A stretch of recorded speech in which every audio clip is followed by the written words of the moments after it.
The massive space station called Nexus Prime floated in the dark between two stars. It was the size of a small moon, and home to the most powerful organization in the galaxy.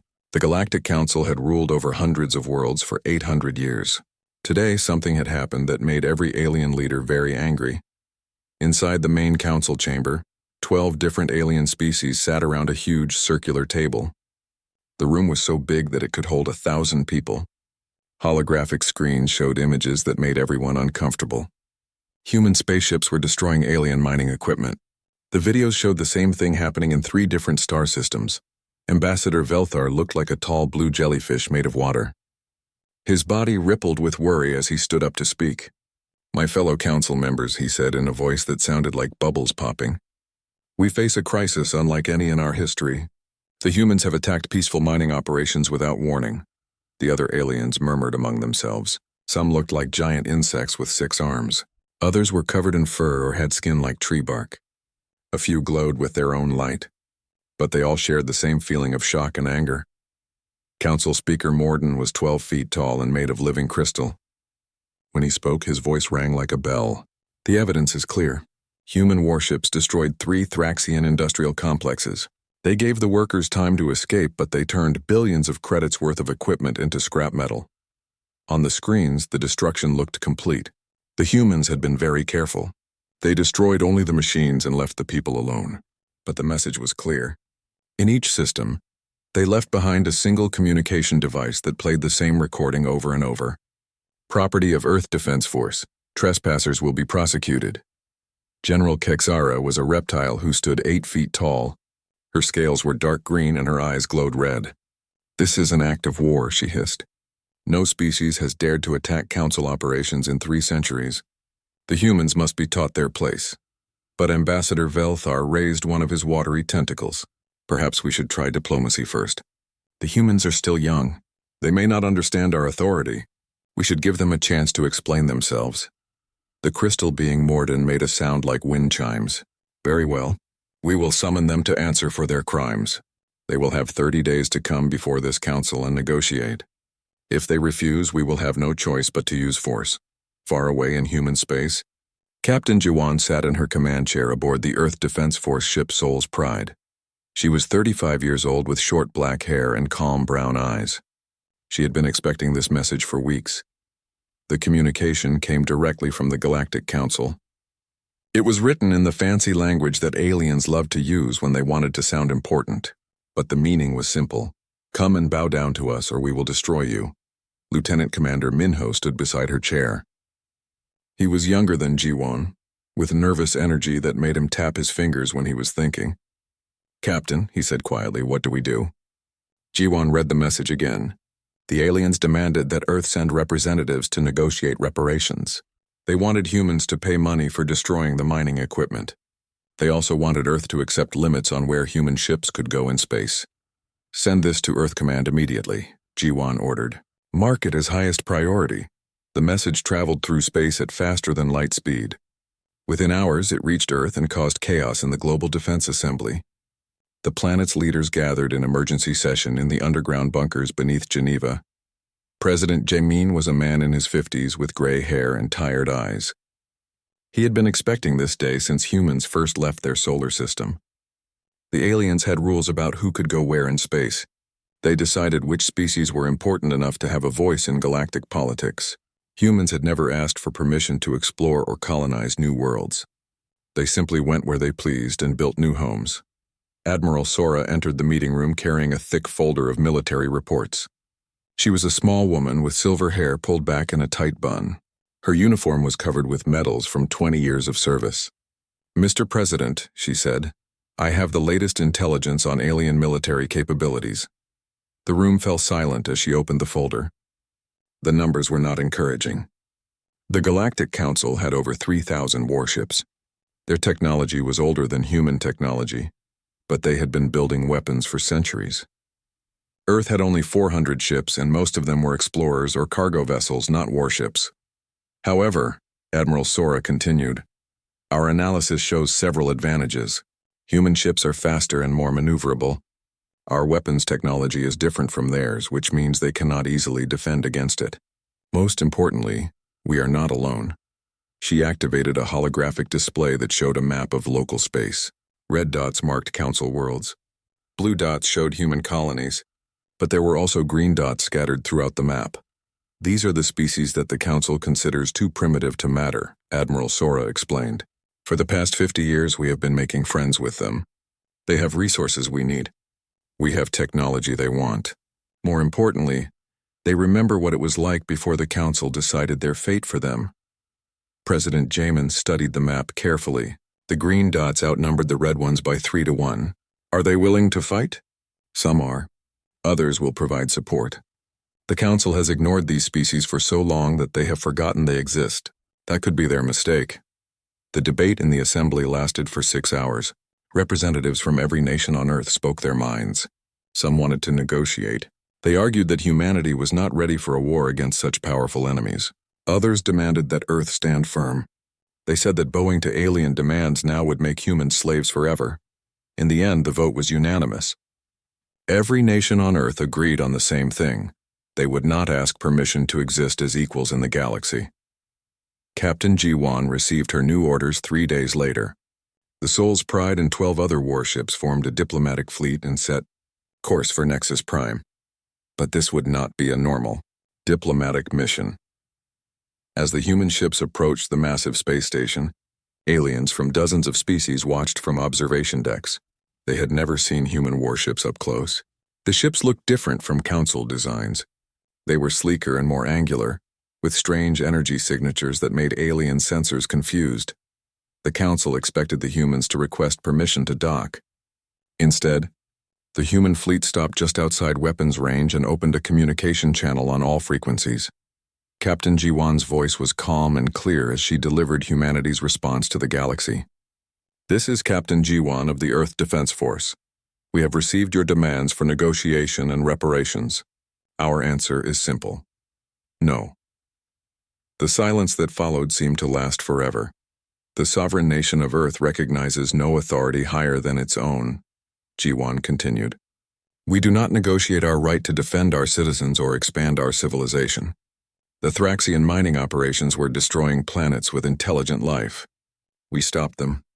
Any attempt to interfere with human operations will be met with appropriate force. The transmission ended abruptly. The human ships turned away from Nexus Prime and jumped to faster-than-light speed, leaving the council chambers in shocked silence. For the first time in 800 years, someone had told the Galactic Council no.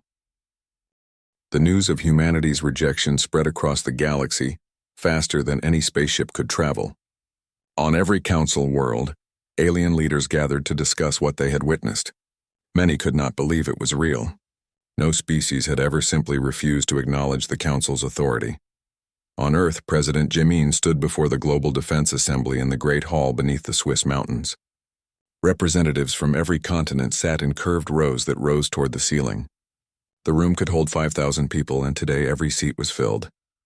My fellow humans, President Jamin began, his voice echoing through the chamber. Today we face the most important decision in our species' history. The Galactic Council demands that we bow down and accept their rules. They want us to pay them money for defending innocent life. They want us to ask permission before we explore new worlds. The crowd remained silent, but the tension in the air was thick enough to cut with a knife.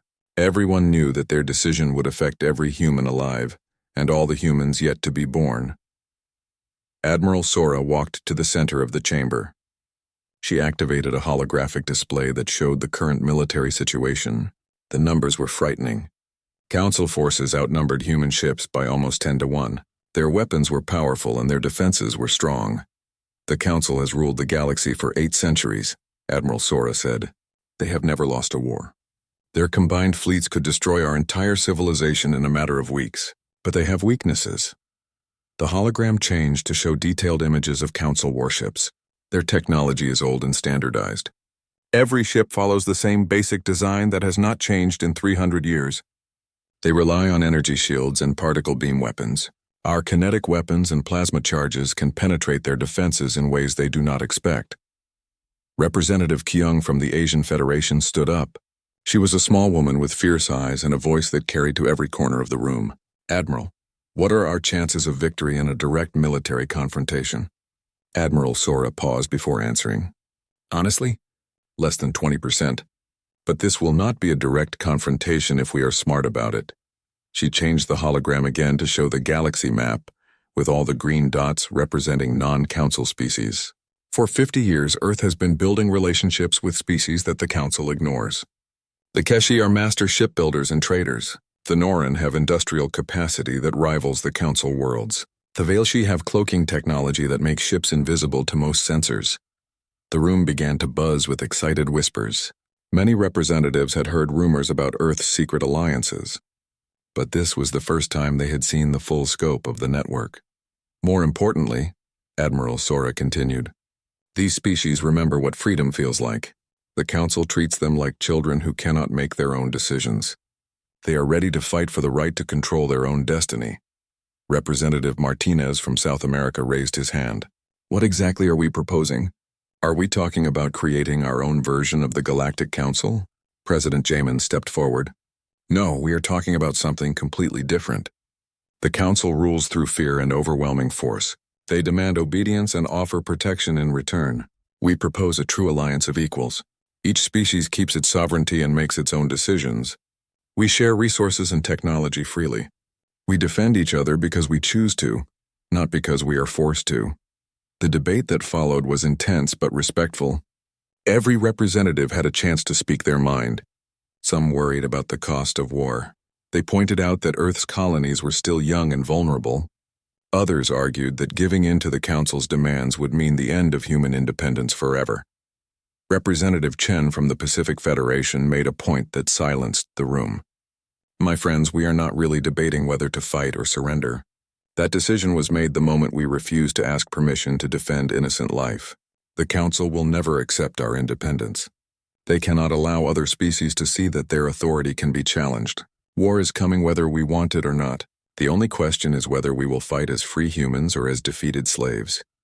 When the vote was finally called, the result surprised no one. Every single representative voted to reject the Council's demands. The decision was unanimous. Earth would stand firm. Captain G1 received the Assembly's decision while her ship was still traveling back to human space. The message came with new orders that made her smile despite the dangerous situation. Earth was not just rejecting the Council's authority. They were going to make sure the entire galaxy knew about it. The Soul's Pride changed course and headed for the Kepler sector, where the original conflict had started. G1's mission was to make contact with the non-Council species that Admiral Sora had mentioned. It was time to turn secret friendships into open alliances. Her first stop was the Keshi homeworld. The Keshi looked like tall, thin humans with blue skin and large black eyes. They had been building spaceships for 2,000 years, but the Council considered them too peaceful to be important. This was a mistake. Captain G1 met with Admiral Teku, the leader of the Keshi fleet. They sat in a garden on the Keshi capital city, surrounded by plants that glowed with soft light. Admiral Teku was 300 years old, which was middle-aged for his species. Captain G1, Admiral Teku said in perfect English, "We have been waiting for this day for a very long time. The Council believes we are harmless because we prefer trade to war. They do not understand that sometimes you must fight to protect the right to choose peace." The Keshi had over 800 ships. Most were cargo vessels and passenger transports, but they could be converted to carry weapons very quickly. More importantly, the Keshi had detailed maps of Council space and knew the location of every major base and supply depot. G1's next stop was the Norin industrial worlds. The Norin looked like bears that walked on 2 legs and had 4 arms. They were master engineers who could build almost anything given enough time and raw materials. The Council bought their products but never invited them to important meetings. General Ronak of the Norin Defense Force welcomed G1 to his underground command center. The walls were covered with monitors showing factories that ran day and night. "The Council thinks we are simple workers who cannot think for ourselves," General Ronak growled. "They will learn otherwise. We have been building weapons in secret for 30 years, waiting for someone brave enough to stand up to them." The most surprising alliance came from the Veilshi. Everyone in the galaxy thought this species had been extinct for a century. In reality, they had perfected stealth technology and hidden their entire civilization from Council sensors. Their ships could appear and disappear like ghosts. Commander Yara of the Veilshi met Jiwan on a moon that looked completely dead from space. But beneath the surface was a thriving city with millions of inhabitants. "We have been watching and waiting," Commander Yara explained. "The Council destroyed our first homeworld because we refused to share our stealth technology. We survived by becoming invisible. Now it is time to show them that the dead can still bite." As Captain Jiwan traveled from world to world, the alliance grew stronger. Species that had never worked together before began sharing resources and coordinating their defenses. They called themselves the Free Worlds Coalition, and their goal was simple: prove that the Council's authority was not absolute. The final piece of the puzzle came from an unexpected source. Lieutenant Commander Minho had been analyzing Council communications and discovered something shocking. Several species that belonged to the Council were secretly unhappy with their leadership. They stayed loyal only because they feared the consequences of rebellion. "Captain," Minho reported, "if we can show these species that the Council can be defeated, some of them might switch sides. The Council's greatest strength is the belief that they cannot be beaten. Once that belief is broken, their whole system starts to fall apart." Captain Jiwan sent her final report to Earth. The Free Worlds Coalition was ready for war. They had ships, weapons, industrial capacity, and most importantly, the will to fight for their freedom. The Council had superior numbers, but they would be fighting an enemy unlike any they had faced before.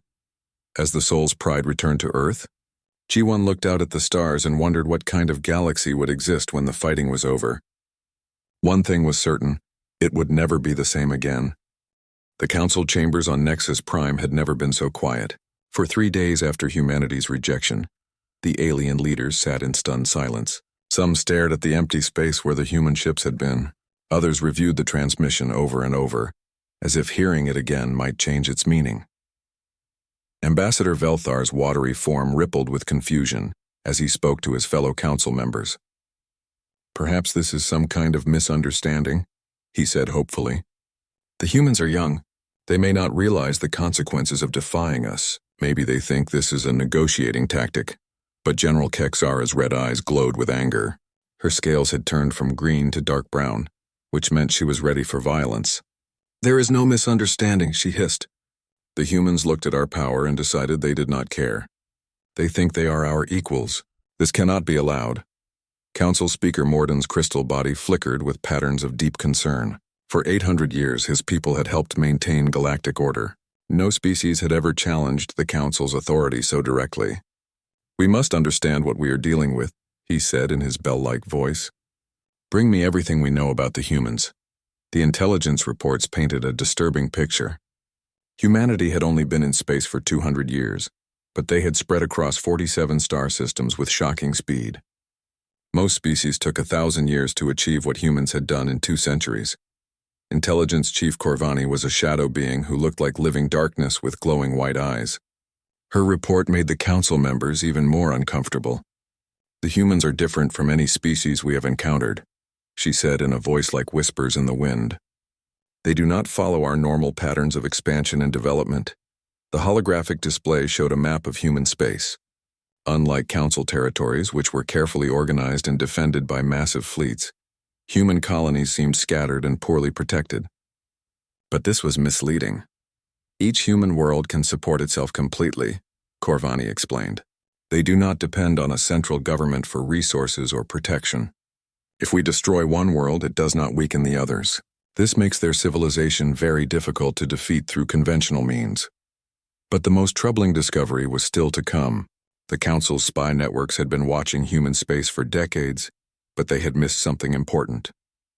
Admiral Thexara, the Council's military coordinator, stood up to address the chamber.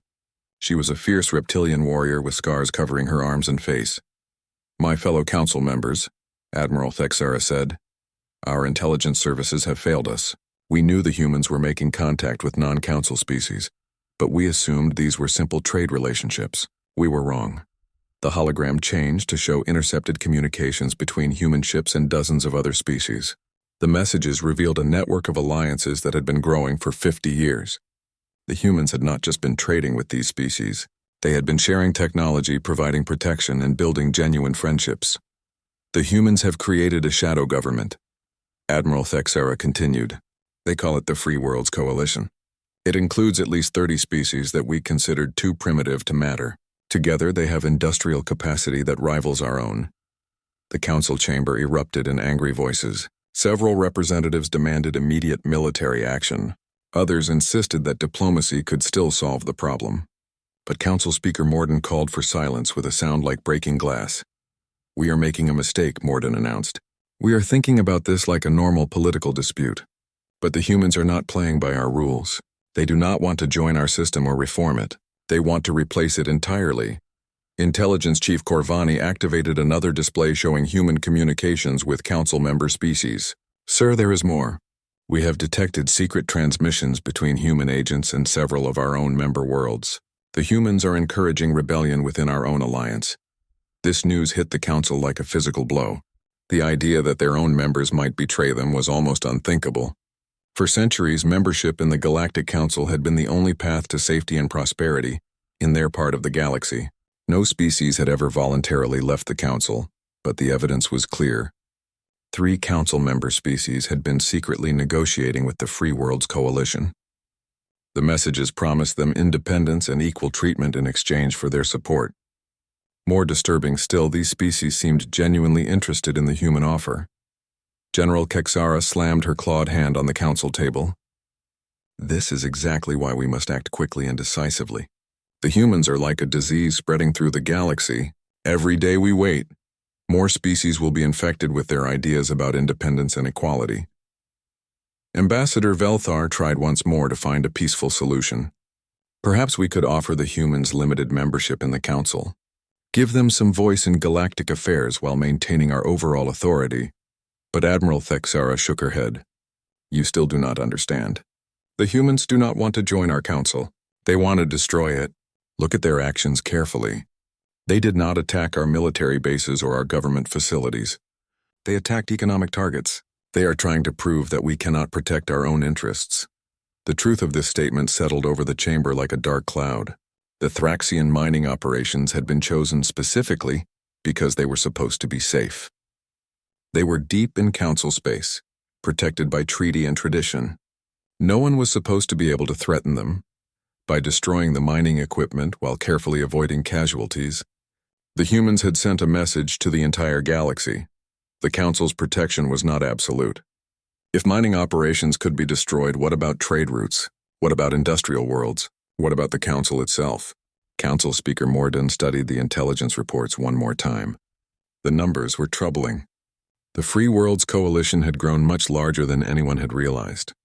They had ships, weapons, and most dangerously, they had hope. "We have reached a decision point," Morden announced to the chamber. "We can attempt to negotiate with the humans, accepting that our authority is no longer absolute.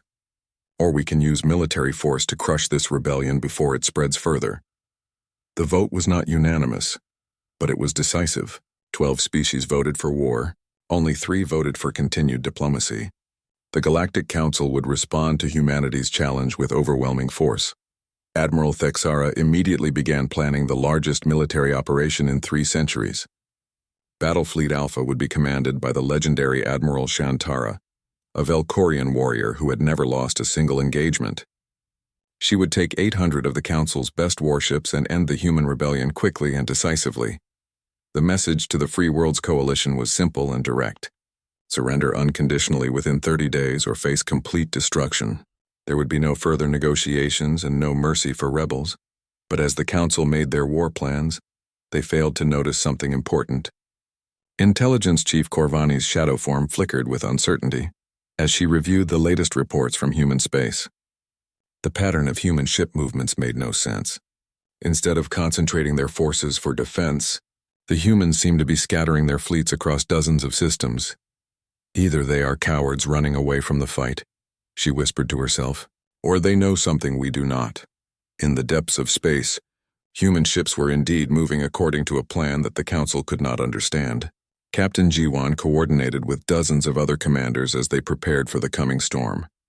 The humans were not running away.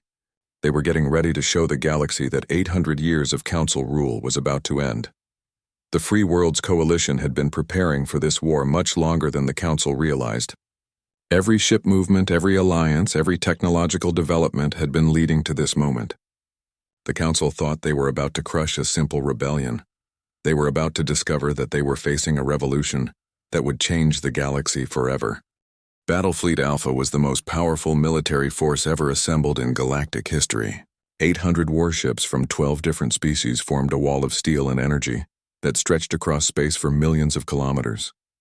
At their head flew the flagship Eternal Dominion, commanded by Admiral Shantara herself. Admiral Shantara was a legend among the Velcorian people. She stood 9 feet tall with silver skin that reflected light like a mirror. Her forearms each ended in hands that could crush steel, and her eyes glowed with inner fire. In 50 years of military service, she had never lost a battle. Today, she planned to end the human rebellion in a single decisive strike. The fleet's destination was Earth's solar system. Intelligence reports suggested that all human military forces were concentrated there for a final desperate defense. Admiral Shantara expected the battle to last less than a day. The humans had perhaps 100 warships. The Council fleet outnumbered them 8-1, but as Battlefleet Alpha approached the edge of the solar system, Admiral Shantara began to suspect that something was wrong. Her sensors detected the expected human ships orbiting around Earth and Mars, but there were also strange energy readings coming from the asteroid belt between Mars and Jupiter. Navigation. Slow to half speed, Admiral Shantara ordered. Sensors, give me a detailed scan of those asteroids. What her sensors found made no sense at first. The asteroids were giving off power signatures that matched military installations. But that was impossible. Asteroids were just chunks of rock and metal floating in space. They could not support large military bases. The truth became clear when the first asteroid suddenly split apart like a flower blooming.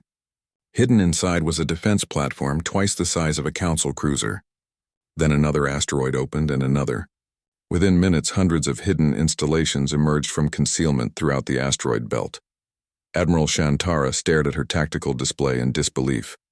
The humans had turned their entire asteroid belt into a fortress. Energy weapons, missile launchers, and defensive shields created an impenetrable barrier around the inner solar system. Any ship trying to reach Earth would have to fight through 300 million kilometers of prepared defenses. Admiral, her communications officer reported, "We are receiving a transmission from the humans." The main view screen activated to show Admiral G1 standing on the bridge of a command station buried deep inside the asteroid series. Behind her, human technicians worked at control panels that monitored the entire defensive network. "Admiral Shantara," G1 said calmly, "welcome to the Sol system. As you can see, we have been expecting you. I am authorized to accept your surrender, if you wish to avoid unnecessary casualties." The arrogance of the offer made Admiral Shantara's silver skin darken with anger. "You dare offer me terms, human? You are outnumbered and outgunned. Surrender now and your deaths will be quick." But Admiral G1 smiled. "I think you should look around more carefully before you make threats." Admiral Shantara ordered a full sensor sweep of the surrounding space. What she found made her blood run cold. Ships were appearing from nowhere throughout the solar system. They materialized as if they had been invisible, which should have been impossible. The stealth technology belonged to the Veilshi, the species everyone thought was extinct. Their ships looked like dark ghosts as they took positions around the Council fleet. But they were not alone. Keshi trading vessels dropped their disguises to reveal weapons and armor. Noran industrial platforms emerged from behind Jupiter's moons, bristling with guns that could punch through any armor. "Admiral," her tactical officer reported with fear in his voice, "we count over 400 enemy vessels. They have us surrounded." Admiral Minho appeared on the communication screen beside Admiral G1. He commanded the newest human dreadnought, a ship called Busan Rising that was unlike anything in the Council fleet. Where Council ships were smooth and elegant, the human vessel looked like a weapon that had been designed purely for war. "Admiral Shantara," Minho said, "you came here expecting to crush an isolated species. Instead, you have found an alliance of the willing. We call ourselves the Free Worlds Coalition, and we are here to end 800 years of Council tyranny." The revelation hit Admiral Shantara like a physical blow. The Council's intelligence had been completely wrong. The humans were not alone and desperate. They were part of a massive alliance that had been preparing for this war for decades. More shocking still was the discovery that this coalition included species the Council had written off as harmless or extinct. The Keishi merchant fleets had hidden military capabilities that rivaled the Council's own. The Norin industrial platforms could manufacture weapons and ammunition faster than anyone had thought possible. The Veilshi stealth technology made their ships nearly impossible to target. "This is impossible," Admiral Shantara whispered to herself. "How did we miss something this large?" Her answer came from an unexpected source. Several ships in her own fleet suddenly stopped responding to orders. Their captains appeared on communication screens with expressions of grim determination. Admiral Shantara, Captain Velkoth of the cruiser Star Hunter, announced, "My ship and crew are withdrawing from this battle. We will not fire on beings who fight for the same freedom we once cherished." 3 more Council ships followed Captain Velkoth's lead. Their crews had decided that they would rather join the rebellion than crush it. These were species that had been forced to join the Council centuries ago and had never forgotten what independence felt like. Admiral Shantara watched her perfectly organized fleet begin to fall apart. The humans had not just built a military alliance, they had created a movement that could inspire even Council troops to change sides. "All ships prepare for battle," Admiral Shantara ordered. "We will show these rebels the price of defying the Council." But as her fleet moved forward to attack the asteroid defenses, they discovered another unpleasant surprise. The human defensive network was not static. The asteroids could move. Massive engines hidden inside the rock allowed them to change position and create new firing patterns. What looked like a fixed defensive line turned into a fluid, changing maze of crossfire. The first exchange of weapons fire lit up space like a second sun. Council energy beams met human kinetic rounds and coalition plasma charges in a display of destruction that could be seen from Earth's surface. But the pattern of the battle quickly became clear. The Council fleet was powerful, but they were fighting the wrong kind of war. Their tactics were designed to defeat other traditional fleets in open space. They had never faced an enemy that used stealth ships, mobile asteroids, and coordinated multi-species tactics. Admiral Jiwan coordinated the defense from her command post inside Ceres. Dozens of screens showed her the position of every ship and weapon in the solar system.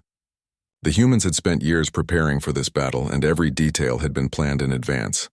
"Coalition Fleet Alpha, execute Maneuver 7, she ordered. Veilshi stealth squadrons target their command ships. Norin platforms focus fire on their heavy cruisers." The battle raged for 6 hours before Admiral Shantara realized she was losing. Her fleet had destroyed several human defensive platforms, but the cost had been terrible. 40 Council ships had been destroyed or disabled. The human defenses seemed to regenerate faster than they could be eliminated. Worse still, the coalition ships were fighting with a coordination and determination that the Council forces could not match. Every species in the Alliance was fighting for their own freedom, not because they had been ordered to do so. This gave them an advantage that could not be measured in weapons or numbers. "Admiral," her communications officer reported, "we are receiving surrender requests from 6 more of our ships. Their crews are requesting permission to join the coalition." Admiral Shantara stared at the tactical display and saw the truth she had been trying to deny. Her fleet was not just losing the battle, it was falling apart from within as more and more crews realized they were fighting for the wrong side. The humans had accomplished something that should have been impossible.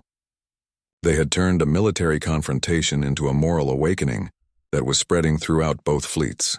The question was no longer who would win the battle, but whether the Galactic Council would survive the war. "All ships, fall back to minimum safe distance," Admiral Shantara finally ordered. "Request immediate ceasefire." The shooting stopped, but the real battle was just beginning. The galaxy would never be the same again.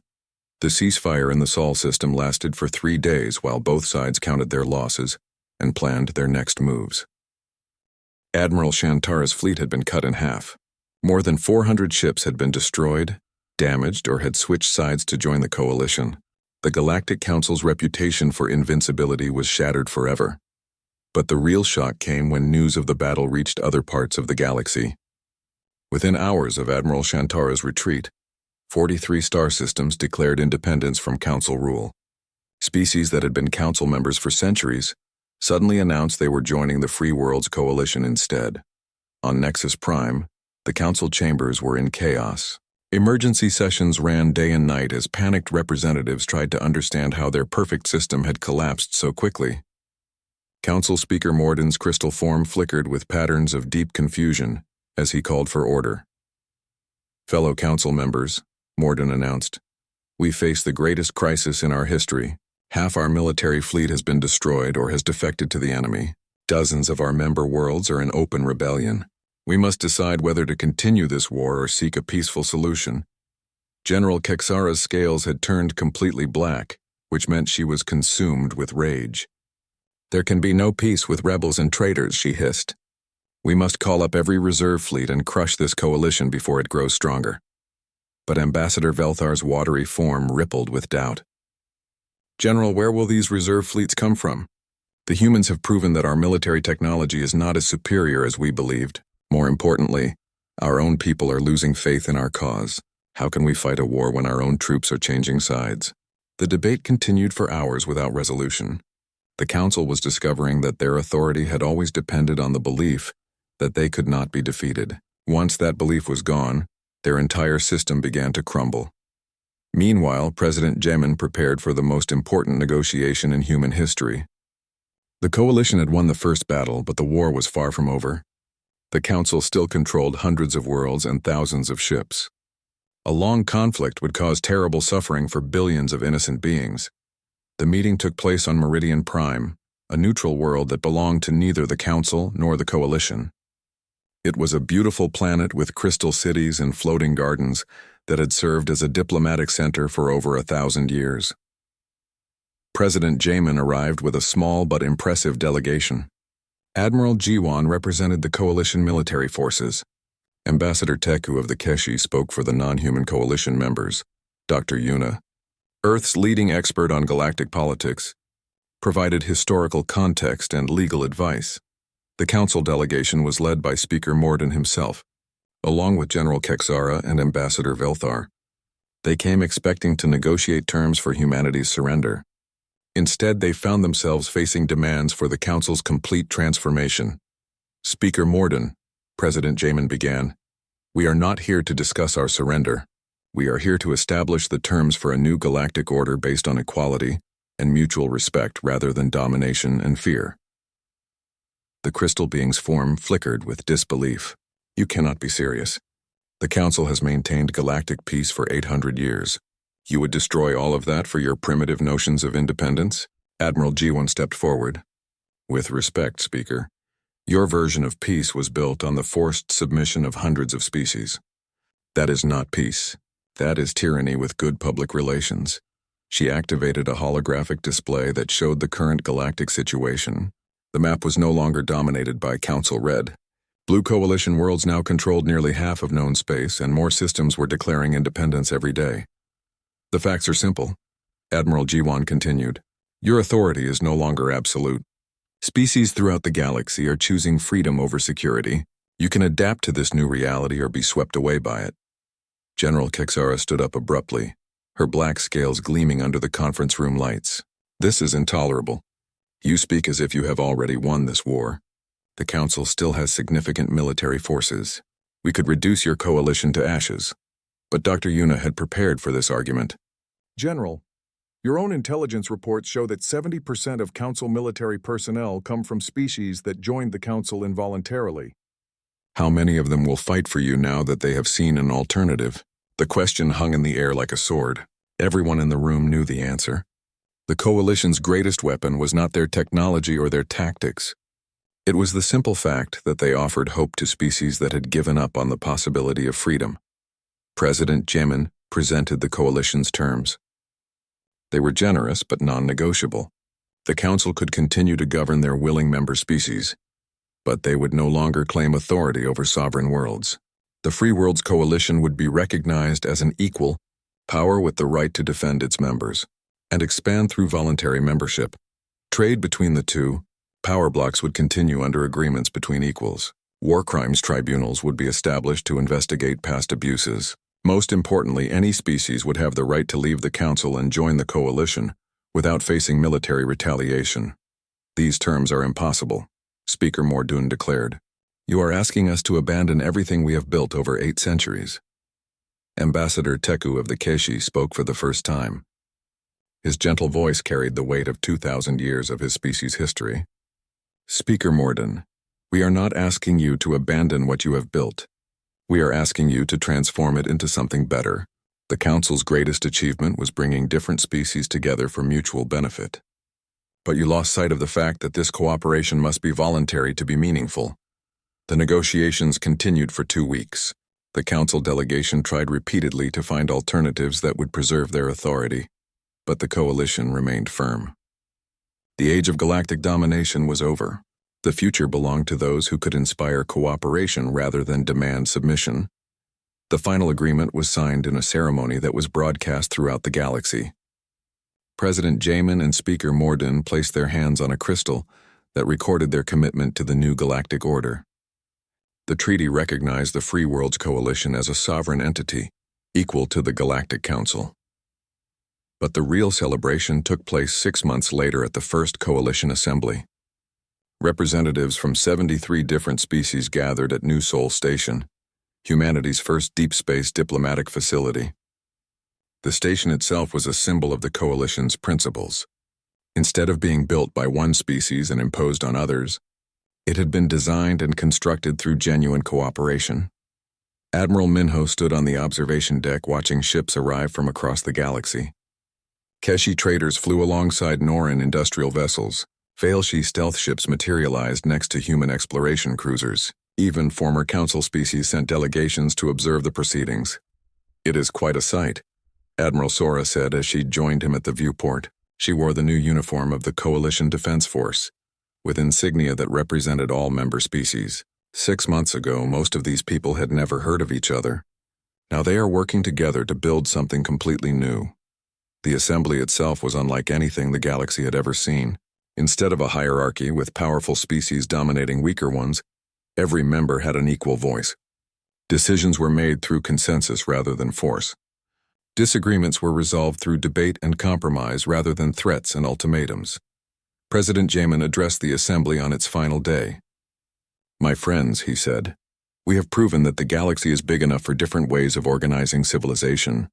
The Council can continue to govern through authority and tradition. We choose to lead through example and inspiration."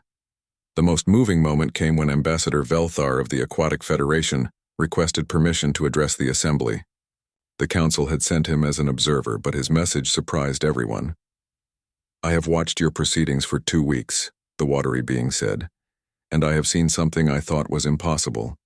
You have created unity without uniformity, strength without oppression, order without authoritarianism. My own people are beginning to ask why such things are not possible within the Council structure."